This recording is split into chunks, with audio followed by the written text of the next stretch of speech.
Otonomi daerah UU tentang desa. Otonomi desa yang tumbuh mengakar dalam adat istiadat desa bukan berarti pemberian. Otonomi desa berarti juga kemampuan masyarakat dalam mengatur urusan rumah tangganya sendiri, dan secara legal formal diatur oleh pemerintah pusat melalui undang-undang. Dalam Undang-Undang Nomor 6 Tahun 2014 tentang Desa, dijelaskan bahwa desa adalah kesatuan masyarakat hukum yang memiliki batas wilayah yang berwenang untuk mengatur dan mengurus urusan pemerintahan, kepentingan masyarakat setempat, berdasarkan prakarsa masyarakat, hak asal-usul, dan atau hak tradisional yang diakui dan dihormati dalam sistem pemerintahan Negara Kesatuan Republik Indonesia. Pemberian kewenangan desa dalam peraturan perundang-undangan. Menurut Undang-Undang Nomor 23 Tahun 2014 tentang pemerintahan daerah, desa memiliki hak mengatur dan mengurus rumah tangganya sendiri berdasarkan asal-usul dan adat istiadat setempat atau disebut self-governing community, dan bukan merupakan kewenangan yang diserahkan pemerintahan atasan pada desa. Menurut Undang-Undang Nomor 6 Tahun 2014 tentang Desa, kewenangan desa meliputi yang pertama, kewenangan berdasarkan hak asal-usul, dan yang kedua, kewenangan lokal berskala desa.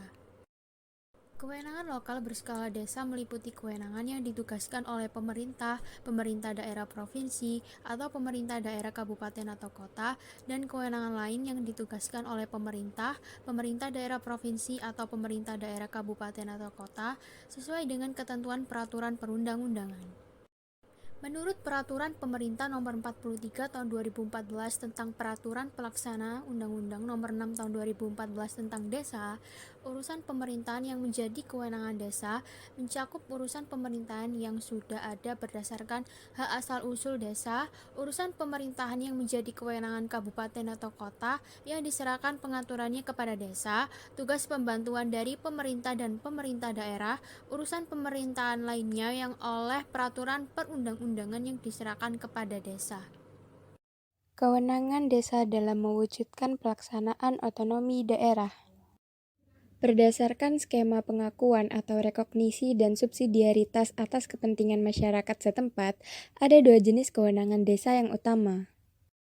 Pertama, kewenangan asal-usul yang diakui oleh negara, yakni kewenangan mengelola aset, meliputi sumber daya alam, tanah ulayat, dan tanah kas desa dalam wilayah yurisdiksi desa, kewenangan membentuk struktur pemerintahan desa dengan mengakomodasi susunan asli, kewenangan menyelesaikan sengketa secara adat dan melestarikan adat serta budaya setempat.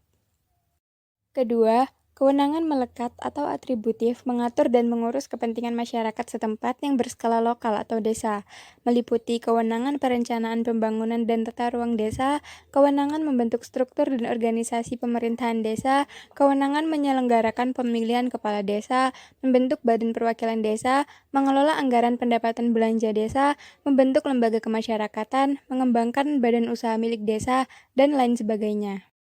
Desa menjadi tumpuan pemerintah dan masyarakat dalam menjadikan fungsi pemerintahan, gerak pembangunan, dan dinamika masyarakat. Berbagai urusan pemerintahan, baik pemerintahan umum, teknis, dan daerah serta otonomi desa berada dan dilaksanakan di desa, seperti urusan keamanan dan ketertiban, urusan pertanian dan perkebunan, urusan kehutanan, urusan pendidikan, urusan kesehatan, urusan tenaga kerja, dan urusan lainnya yang menjadi wewenang desa. Sekian ulasan mengenai otonomi daerah UU tentang desa. Terima kasih, mohon maaf, dan sampai jumpa.